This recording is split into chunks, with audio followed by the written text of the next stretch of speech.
Comment 30 000 guerriers russes pouvaient-ils tenir tête à 125 000 cavaliers mongols aguerris? Ces cavaliers avaient conquis la moitié du monde connu. Le 8 septembre 1380, sur un champ de bataille près du Utka,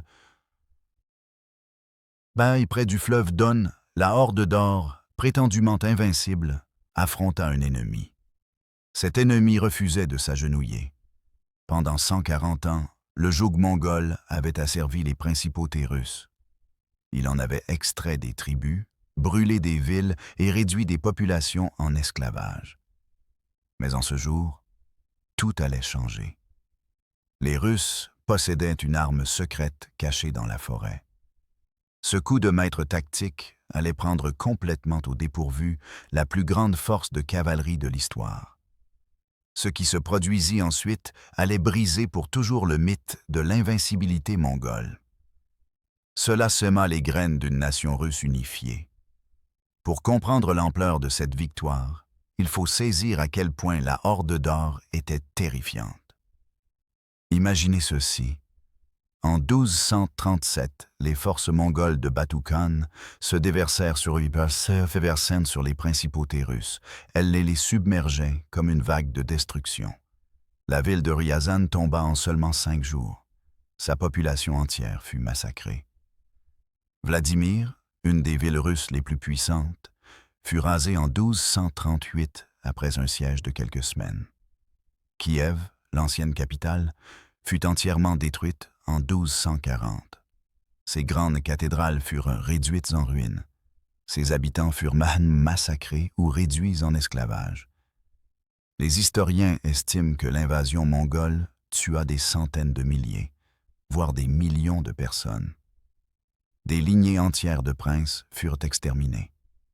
Des trésors culturels accumulés pendant des siècles disparurent en fumée et en cendres. La dévastation fut si complète que le développement russe fut retardé de 2 siècles entiers.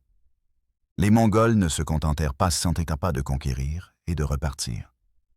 Ils établirent dans la Horde d'Or un khanat massif qui exigeait une soumission absolue. Chaque prince russe devait se rendre à Sarai, la capitale de la Horde. Là, il recevait un yarlik, un document lui accordant le droit de régner. Sans ce document, il n'était rien. Le tribut était écrasant. Des milliers de roubles d'argent chaque année, des fourrures et des céréales. Le pire de tout était la prise de jeunes hommes et femmes comme esclaves. Refusés de payer, des Toumen mongols arrivaient, forts de 10 000 hommes. Ils effaçaient la principauté de l'existence. Pendant des générations, les princes russes n'eurent d'autre choix que de s'incliner, de ramper et de survivre. La guerre psychologique fut aussi brutale que la conquête physique. Les Mongols firent des exemples avec les rebelles. En 1327, lorsque la ville de Tver résista, les forces mongoles la brûlèrent entièrement, tuant des milliers de personnes. Le message était clair. La résistance signifiait l'annihilation. Qu'est-ce qui rendait les Mongols si imparables? Leur tactique de cavalerie avaient des siècles d'avance sur leur temps. Les guerriers mongols naissaient en selle. Ils étaient entraînés dès l'enfance à tirer des flèches au grand galop avec une précision dévastatrice. Ils employaient de la fausse retraite, attirant les ennemis dans des pièges avant de les encercler et de les détruire. Leurs arcs composites pouvaient transpercer les armures à 200 mètres. Ils utilisaient la guerre psychologique, semant la terreur par des massacres calculés. Les villes qui se rendaient pouvaient être épargnées. Celles qui résistaient étaient anéanties. Chaque homme, femme et enfant étaient tués comme un avertissement aux autres. Les Mongols possédaient également une logistique supérieure. Ils se déplaçaient plus vite que n'importe quelle armée de l'Europe médiévale, parcourant 80 km par jour. C'était une machine militaire raffinée pendant des décennies de conquête, de la Chine à la Hongrie, de la Perse à la Pologne. En 1380, il régnait sur la Russie depuis 140 ans. Une génération entière avait grandi, ne connaissant que la domination mongole. L'idée de résistance semblait un suicide, mais quelque chose bougeait sous la surface. À Moscou, un jeune prince nommé Dimitri Ivanovitch arrivait à l'âge adulte. Né en 1350, Dimitri hérita du trône à seulement 9 ans à la mort de son père, Ivan II. Le jeune prince se retrouva entouré de rivaux et d'ennemis. D'autres principautés russes, comme Tver et Souzdal, voulaient en est que Moscou soit écrasé. Les Lituaniens pressaient depuis l'ouest, et au-dessus planait le joug mongol. Mais le jeune Dimitri avait des avantages. Son mentor était le métropolite Alexei, une figure ecclésiastique sage et puissante. Il dirigea effectivement la Russie pendant la minorité de Dimitri. Alexei enseigna au jeune homme l'art de gouverner, la diplomatie et la patience. Plus important encore, Dimitri hérita du travail de son grand-père, Ivan Kalita. Celui-ci avait lentement accumulé richesses et territoires précieux pour Moscou. Il servait pour cela de percepteur principal des impôts de la Horde. Ce fut un rôle humiliant, mais cela rendit Moscou riche et puissante. En 1367, Dimitri avait supervisé la construction du premier Kremlin en pierre de Russie. Cette forteresse allait prouver sa valeur immédiatement. Lorsque le grand-duc lituanien Algirdas attaqua Moscou en 1368 et de nouveau en 1370, les murs de pierre tinrent bon, les sièges échouèrent. Dimitri apprenait une leçon cruciale. De solides défenses achetaient du temps. Et le temps apportait des opportunités. Il se montra également politiquement astucieux. Lorsque des princes rivaux contestèrent son autorité, il agit de manière décisive. En 1375, le prince Mikhaïl de Tver reçut un yarlik de la Horde d'Or. Ce document lui accordait le titre de grand prince de Vladimir, la position la plus prestigieuse de Russie. Dimitri répondit en rassemblant une énorme coalition. Elle était même plus grande que l'armée qu'il allait plus tard mener à Koulikovo. Il marcha sur Tver avec une force écrasante. Il contraignit Mikhaïl à se rendre sans effusion de sang majeur. Le traité signé ce jour-là fit de Mikhaïl le vassal de Dimitri. La primauté de Moscou était établie. D'autres princes du nord-est de la Russie commencèrent à reconnaître le leadership de Dimitri. Ils contribuèrent également des troupes à sa base de pouvoir grandissante. Mais le véritable tournant survint en 1374. Dimitri prit une décision impensable quelques années plus tôt. Il cessa de payer l'intégralité du tribut à la Horde d'Or. Ce n'était pas encore une rébellion ouverte. Il envoya de l'or et de l'argent, mais bien moins que ce qui était exigé. Ce fut une insulte calculée, un test. Comment la Horde réagirait-elle?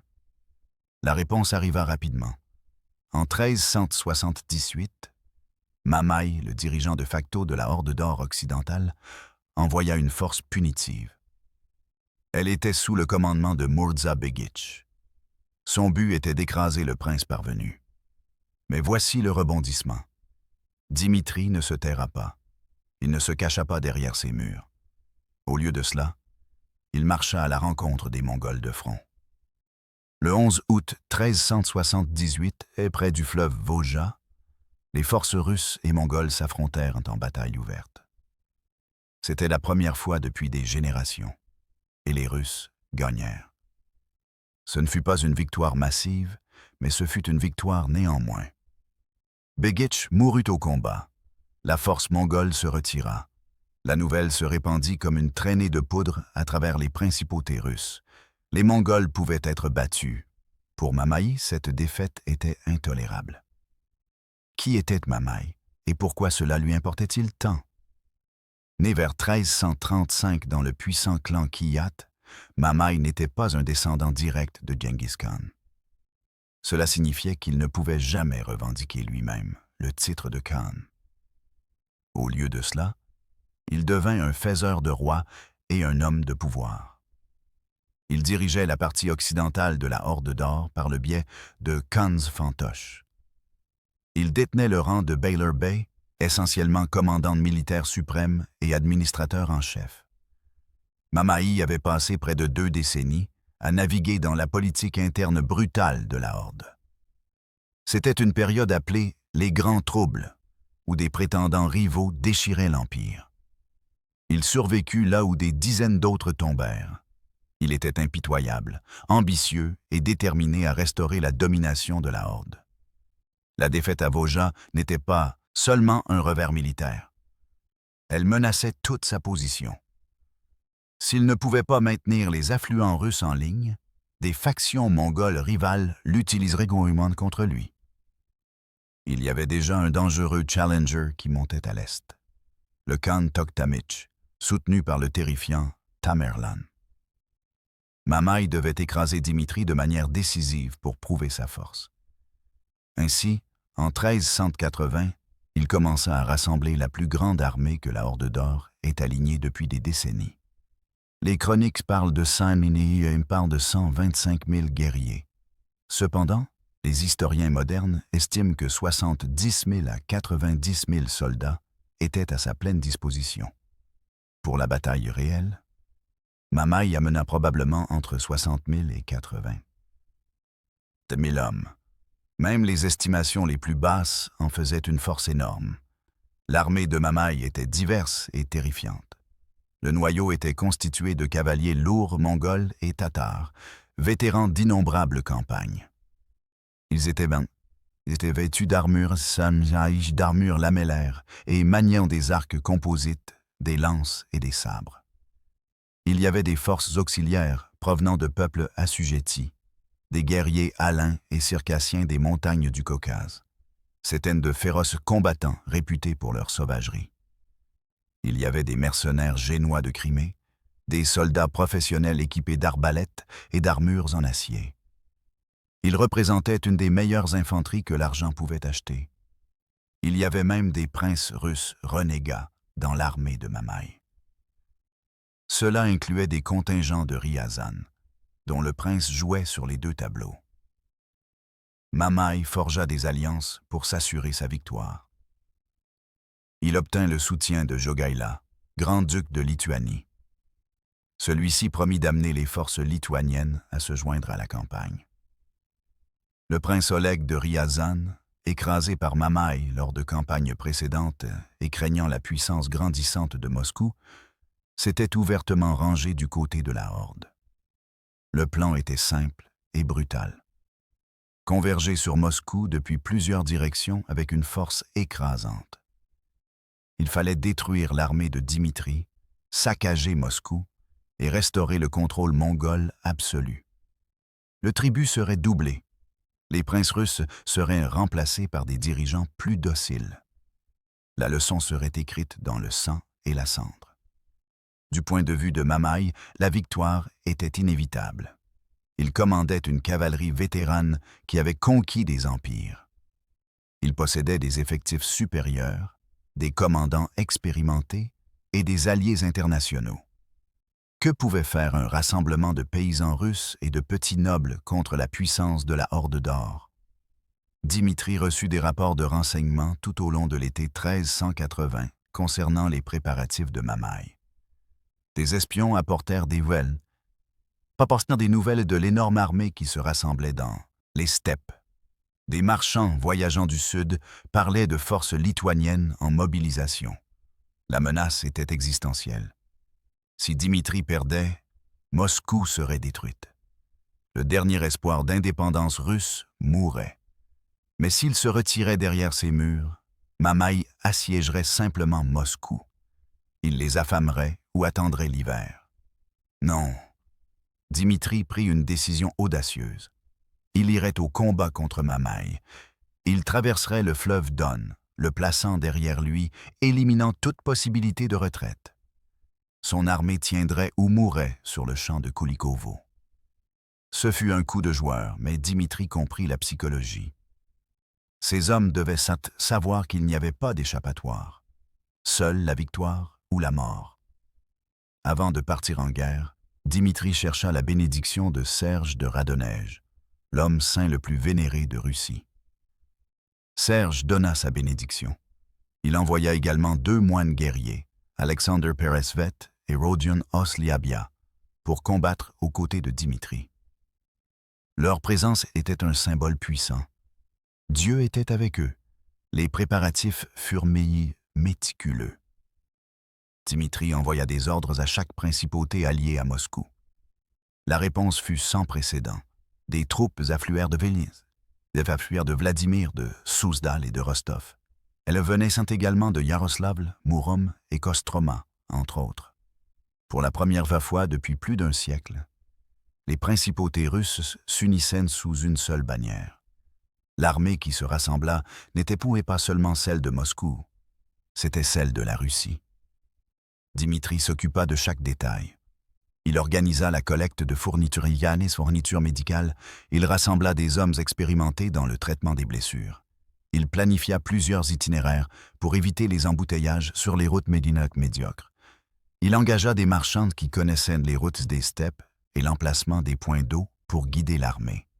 Après avoir laissé de solides garnisons à Moscou et Serpukhov, les forces de Dimitri partirent le 20 août 1380. Elles se déplaçaient en 3 colonnes distinctes pour éviter d'encombrer les routes. Elles convergèrent à Kolomna le 24 août. Là, Dimitri ordonna un arrêt pour que les troupes se reposent. Cela permit aux détachements arrivant en retard de les rejoindre. Pour faciliter la traversée de la rivière Oka, les ingénieurs déversèrent des tonnes de sable, de gravier et de terre dans les gués. Ils les rendirent ainsi praticables pour toute l'armée. La collecte de renseignements était cruciale. Dimitri envoya un détachement de reconnaissance profondément dans la steppe. Ces guerriers expérimentés, Rodion Rojevski, André Volosati et Vassili Tupik, avaient des pour ordre de s'approcher des camps de Mamaï. Ils devaient capturer des prisonniers pour interrogation. Pour se déplacer silencieusement, ces éclaireurs enveloppèrent les sabots de leurs chevaux. Ils recouvrirent également leur équipement métallique de chiffon. Ils réussirent leur mission et rapportèrent des informations cruciales. Ces renseignements concernaient l'itinéraire et le calendrier de Mamaï. Dimitri calcula que les Lituaniens de Jogaïla et les Ryazanis d'Oleg marchaient pour rejoindre Mamaï. Cependant, s'il agissait rapidement, il pourrait intercepter Mamaï avant cette jonction. C'était une véritable course contre la montre. Le 7 septembre, l'armée de Dimitri traversa le fleuve Don. Les estimations de la force russe varient considérablement. Les anciennes chroniques parlent d'un nombre fantastique de 260 000 hommes. Les estimations universitaires modernes situent ce chiffre entre 30 000 et 40 000 combattants. Les recherches récentes les plus crédibles suggèrent environ 30 000 guerriers. Ils étaient ainsi en infériorité numérique d'au moins 2 contre 1, voire 3 contre 1. L'armée russe était composée de guerriers professionnels et des drusinas des différents princes. Elle comprenait aussi des citadins et des volontaires qui n'avaient jamais vu le combat.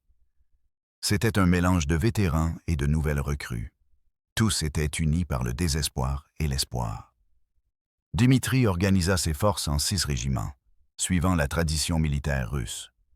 Le régiment de patrouille effectuait la reconnaissance en avant. Le régiment de l'avant-garde engagerait l'ennemi en premier. Les régiments de la main droite et de la main gauche tiendraient les flancs. Le grand régiment, sous le commandement personnel de Dimitri, ancrait le centre. Puis vint l'arme secrète, le régiment d'embuscade. C'était la clé de toute la stratégie. Dimitri plaça sa cavalerie la plus expérimentée, les troupes d'élite de divers princes, sous un commandement conjoint. Ce commandement était assuré par son cousin le prince Vladimir Andreïevitch de Serpukhov et le général vétéran Dimitri Bobrok. Bobrok était un prince lituanien ayant fait défection à Moscou. Il avait épousé la sœur de Dimitri. C'était un tacticien brillant, possédant une connaissance approfondie de la guerre de steppe. Ce régiment d'embuscade comptait plusieurs milliers des meilleurs cavaliers russes. Il fut caché dans le bois de Dubrava, à l'extrême gauche du déploiement russe. Il était ainsi complètement invisible aux éclaireurs de Mamaï. Si tout se passait comme prévu, il resterait caché jusqu'au moment critique.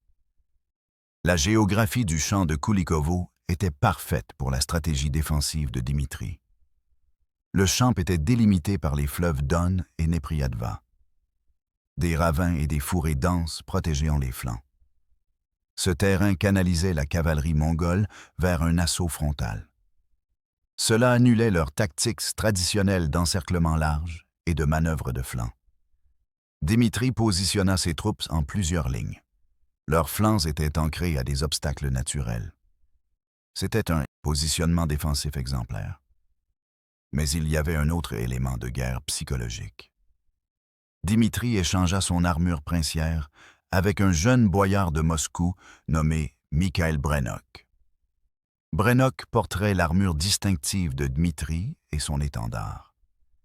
Il ferait ainsi de lui-même une cible. Dimitri lui-même combattrait dans les rangs avant comme un guerrier ordinaire. C'était un pari dangereux. Cependant, Dimitri comprenait que ses hommes devaient le voir combattre à leur côté. Il ne devait pas commander depuis l'arrière. Et si les Mongols tuaient le prince Dimitri au début de la bataille, cela pourrait les encourager à avancer imprudemment. Le 8 septembre 1380, un épais brouillard enveloppa le champ de Koulikovo. Aucune armée ne pouvait voir l'autre. Les Russes mirent ce temps à profit pour prier. Des prêtres se déplaçaient parmi les rangs. Ils rappelaient aux hommes qu'ils combattaient le jour de l'anniversaire de la Vierge Marie. La tension était insoutenable. Vers 11 heures du matin, le brouillard commença à se dissiper. À travers le champ, les soldats russes virent un spectacle qui dut glacer leur sang. Ils aperçurent un mur massif de cavalerie mongole s'étendant à l'horizon. Les bannières claquaient au vent. L'armure scintillait sous le soleil d'automne. Le roulement des sabots secouait la terre. Pour nombre de ces guerriers russes, c'était la première fois qu'ils apercevaient la force qui avait terrorisé leurs grands-parents. Certains hommes prièrent le Sandinier sans aucun doute, d'autres pensèrent à leur famille. Quelques-uns manièrent leurs armes nerveusement. Les chroniques rapportent que de nombreux moscovites, n'ayant jamais été au combat, furent effrayés. Ils désespérèrent de leur vie en voyant la multitude de l'armée tatare. Alors, quelque chose d'extraordinaire se produisit. Avant que la bataille principale ne commence, la tradition exigeait un combat singulier entre champions. Des lignes russes s'avança Alexander Peresvet, le moine guerrier envoyé par Serge de Radonej. Il était massif, revêtu d'une armure et portant une longue lance. Des lignes mongoles vint Cheloubey, aussi appelé Temir Murza, un champion légendaire de la Horde. Selon les sources russes, Cheloubey n'avait jamais été vaincu en combat singulier. Les deux guerriers chargèrent l'un l'autre à travers le champ vide, leurs lances abaissées. Plusieurs milliers de personnes regardèrent en silence. L'impact fut retentissant. Les deux lances atteignirent leur cible. Elles percèrent armure et chair. Cheloubey fut projeté de sa selle, s'écrasant au sol. Peresvet, bien que mortellement blessé, resta en selle quelques instants. Il glissa ensuite de son cheval. Les deux champions moururent en quelques minutes. Le moral russe monta en flèche. Le champion mongol invincible était tombé. Si Peresvet pouvait le vaincre, peut-être l'armée pourrait-elle vaincre Mamay. Vers midi, la bataille principale éclata. La cavalerie mongole s'élança en une vague massive. C'était leur tactique traditionnelle pour submerger l'ennemi par la vitesse et le nombre. Le régiment de l'avant-garde subit le plus fort de l'assaut. Le son devait être assourdissant. On entendait le fracas du métal ainsi que les cris des hommes et des chevaux. S'y ajoutait le sifflement de plusieurs milliers de flèches. Le régiment de l'avant-garde lutta désespérément, mais fut rapidement submergé. Il se replia vers le grand régiment. Dimitri, combattant au premier rang déguisé en simple soldat, se jeta dans la mêlée. Les chroniques disent qu'il reçut de multiples coups à la tête et au corps.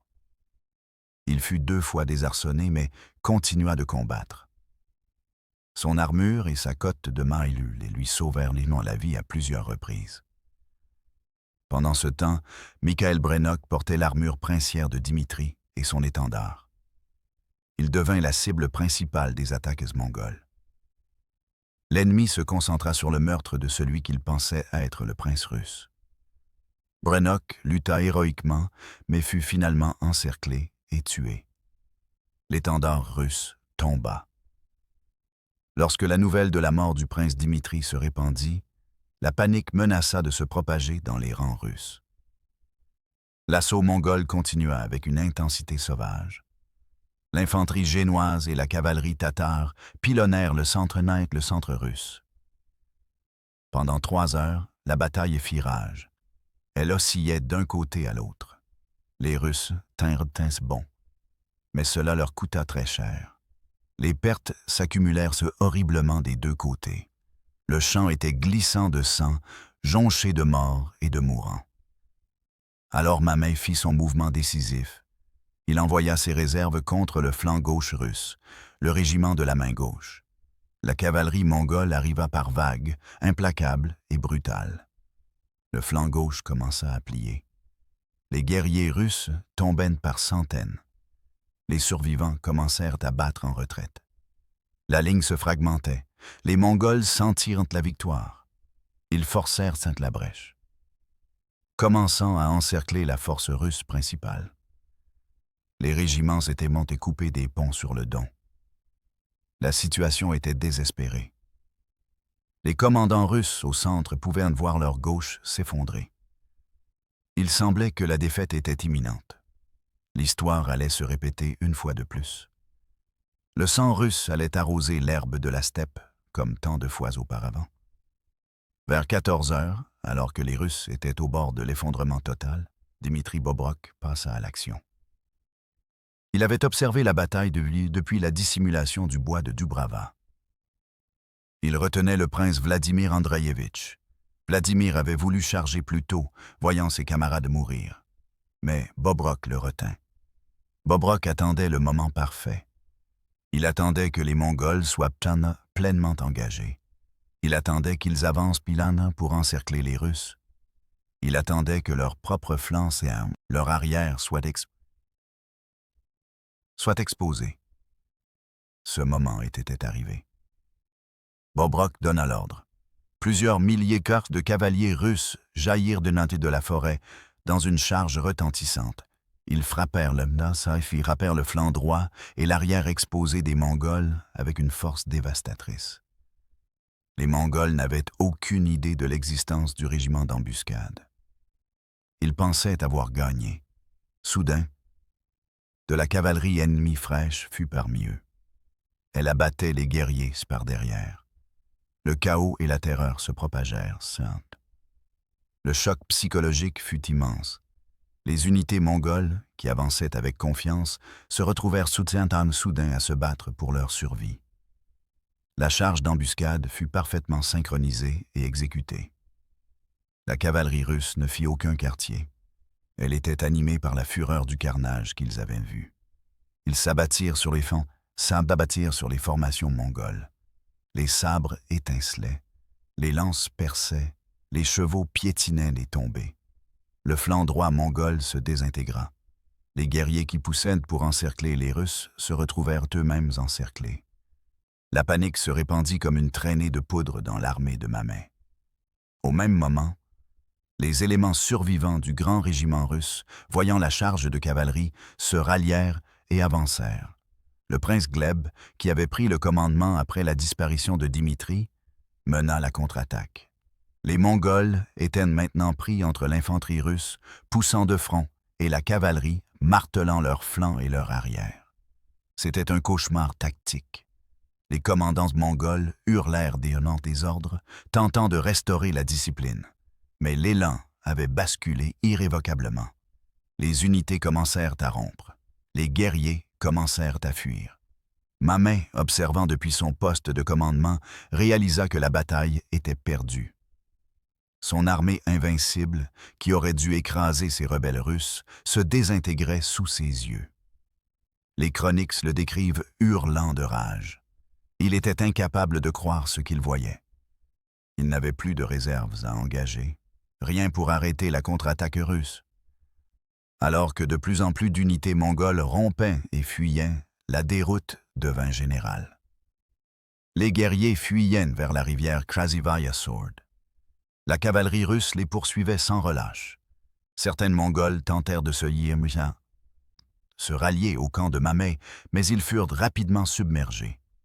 La poursuite continua sur 50 verstes. Les forces russes abattèrent les ennemis en fuite.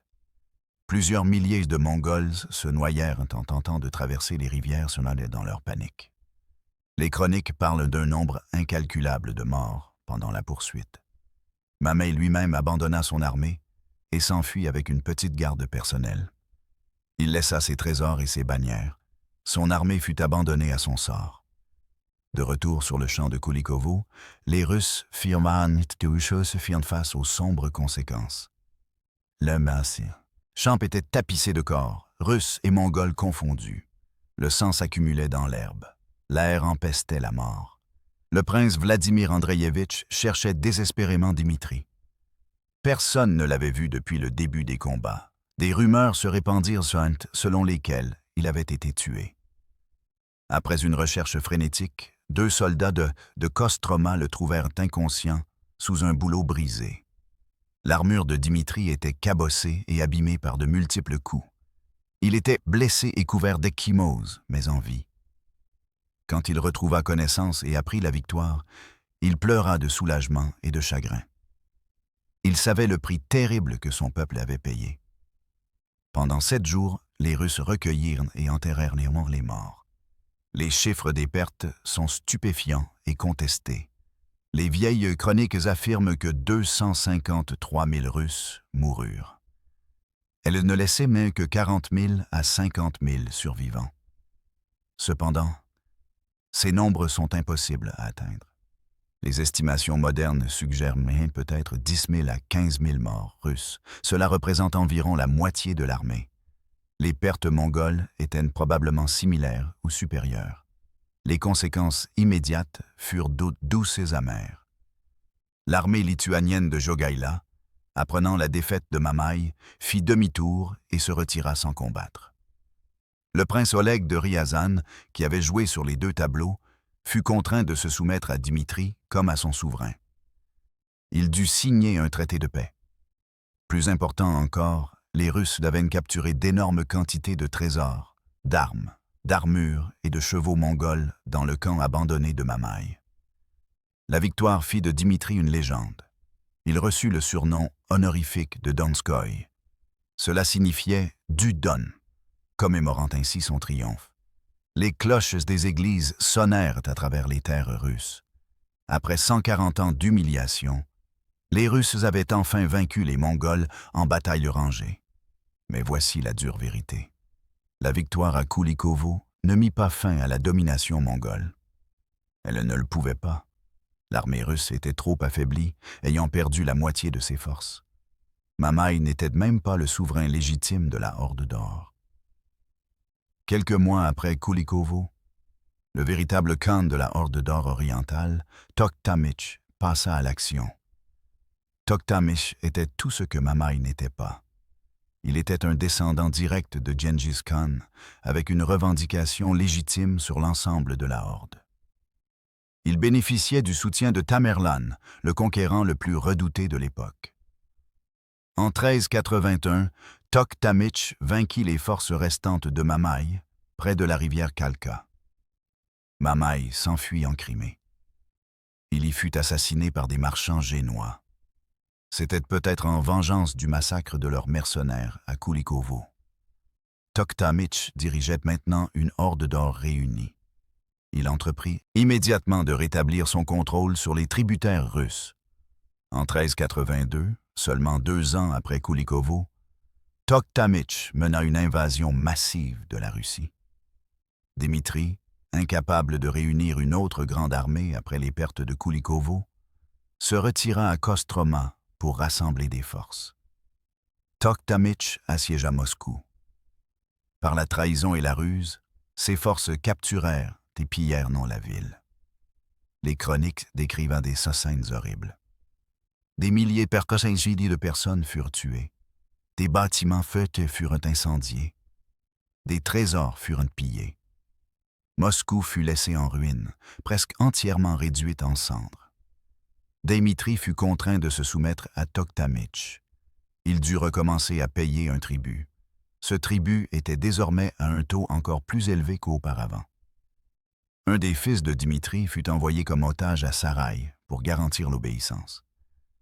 Il semblait que Koulikovo n'avait rien accompli. La Russie était de nouveau sous le joug mongol.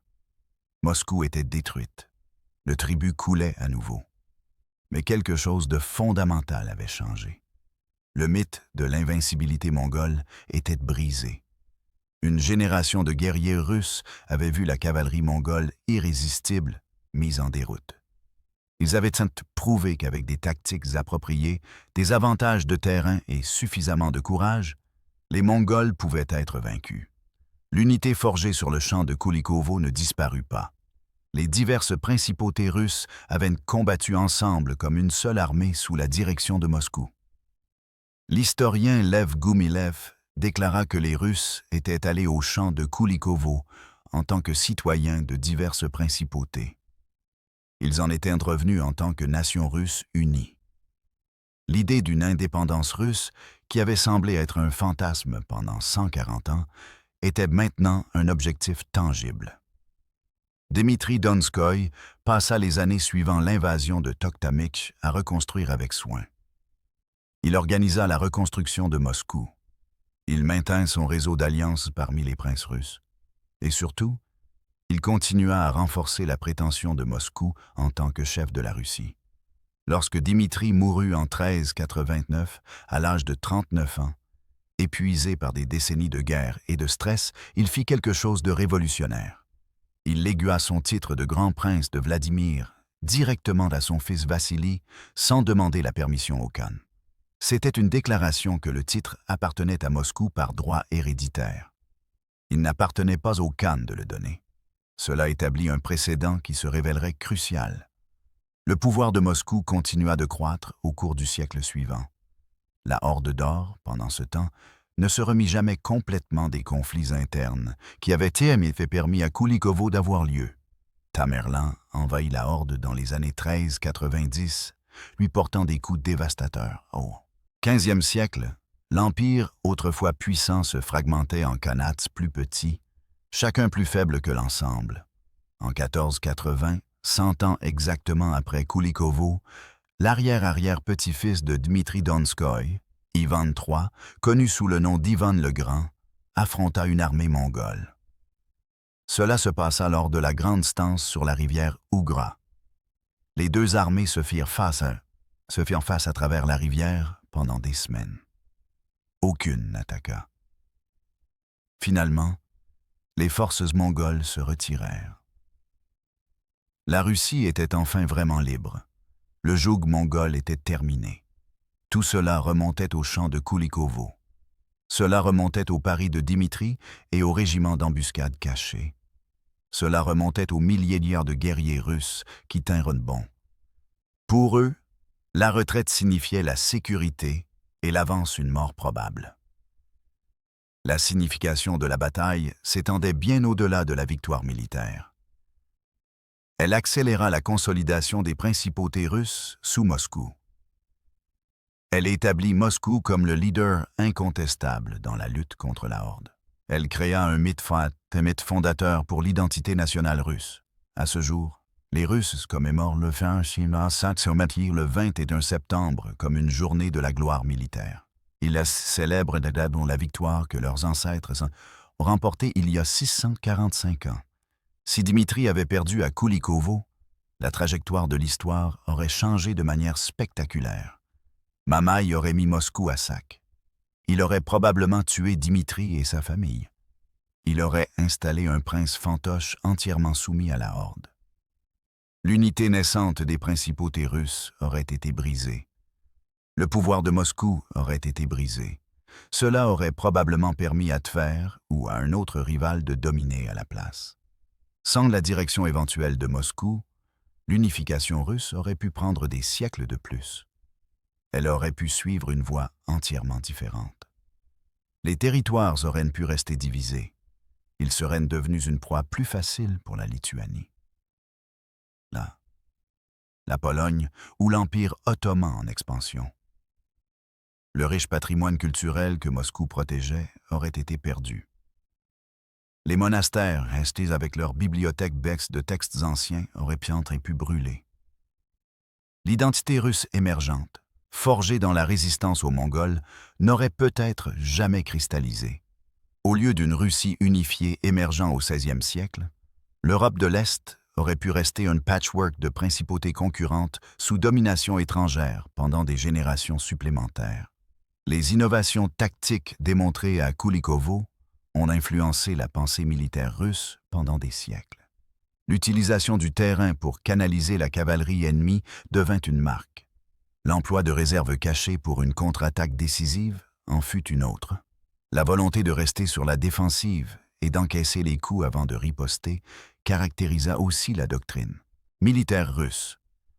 Le concept de maskirovka, la dissimulation militaire, joua un rôle crucial avec le régiment d'embuscade. Il devint un principe fondamental enseigné dans les académies militaires russes. La bataille prouva que les Russes avaient appris de leurs ennemis. Après 140 ans de domination mongole, les commandants russes comprenaient intimement les tactiques de la cavalerie des steppes. Ils en connaissaient les forces et les faiblesses. Dimitri et ses généraux n'essayèrent pas de vaincre les Mongols à leur propre jeu. Au lieu de cela, ils créèrent des Xandan, caractères des conditions de champ de bataille qui annulaient les avantages mongols et maximisaient les forces russes. Le champ confiné empêchait les vastes manœuvres que les Mongols préféraient. La posture défensive absorba le choc initial des charges de cavalerie. La réserve cachée porta le coup de grâce lorsque l'ennemi était trop étiré. Le mérite de la victoire appartient à beaucoup. Le courage et le leadership de Dimitri Donskoy furent essentiels. Il rallia les principautés. Il planifia méticuleusement la campagne. Il saigna littéralement pour son peuple sur les lignes de front. Le prince Vladimir Andreïevitch et Dimitri Bobrok exécutèrent la charge de cavalerie décisive avec un timing parfait. Le sacrifice du moine guerrier Peresvet en combat singulier inspira l'armée. Mikhail Brenok donna sa vie à la place de son prince. Les milliers de guerriers russes d'ordinaire méritent toute reconnaissance. Ils tinrent fermement sous l'assaut mongol dévastateur. Ils virent leurs camarades mourir, mais tinrent la ligne. Ils étaient des citadins et des agriculteurs aux côtés de guerriers professionnels. Beaucoup n'avaient jamais combattu auparavant. Pourtant, ils affrontèrent la Horde d'Or et refusèrent de céder. Les divers princes russes qui répondirent à l'appel de Dimitri montrèrent que l'unité russe était possible. Ils amenèrent leur Druzina pour combattre sous la bannière de Moscou malgré d'anciennes rivalités. Même Serge de Radonège joua un rôle. Sa bénédiction donna à l'entreprise une dimension sacrée. Elle la transforma d'une rébellion politique en une croisade sainte. La bataille de Kulikovo est l'un des moments charnières de l'histoire russe, peut-être même de l'histoire européenne. Elle marqua le début de la fin de la domination mongole sur l'Europe de l'Est. Elle forgea un sentiment d'identité nationale russe qui transcendait les principautés régionales. Elle établit le précédent selon lequel Moscou mènerait les terres russes vers l'indépendance et un empire éventuel. La brillante tactique du régiment d'embuscade caché, vainquant une force de cavalerie numériquement supérieure, devint légendaire. Les historiens militaires l'étudient encore aujourd'hui. Le courage des guerriers qui traversèrent le fleuve Don est exemplaire. Ils coupèrent leur retraite, sachant qu'ils tiendraient ou mourraient. Cela illustre la capacité humaine au sacrifice pour défendre son foyer et sa liberté. Pendant 140 ans, le peuple russe avait enduré. Ils avaient payé tribut. Ils s'étaient inclinés devant des souverains étrangers. Ils avaient survécu. Le 8 septembre 1380, ils se sont battus. Et ils ont gagné. La victoire fut coûteuse, incomplète et temporaire. Mais elle était réelle. C'était la première fissure dans le joug mongol. De cette fissure surgirait finalement la liberté. Merci beaucoup d'avoir regardé cette exploration approfondie de l'une des batailles les plus remarquables de l'histoire. L'histoire du champ de Kulikovo nous rappelle que même contre des chances écrasantes, la brillance tactique, l'unité et le courage peuvent accomplir l'impossible. Si vous avez apprécié cette vidéo, veuillez les cliquer sur le bouton « J'aime ».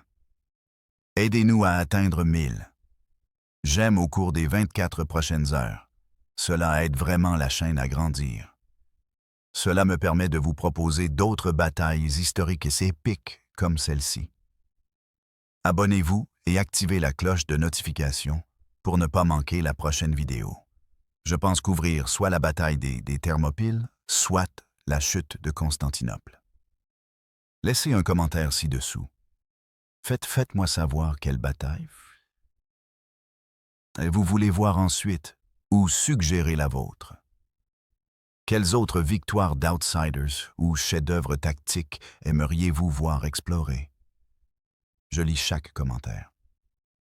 Vos suggestions influencent directement ce que je couvre. Partagez cette vidéo avec tous ceux qui aiment l'histoire militaire ou les histoires inspirantes de résistance contre la tyrannie. Jusqu'à la prochaine fois, souvenez-vous. L'histoire est pleine de moments où tout semblait perdu. Mais le courage et des tactiques intelligentes ont inversé la tendance. Restez curieux, restez inspirés, et je vous retrouve dans la prochaine vidéo.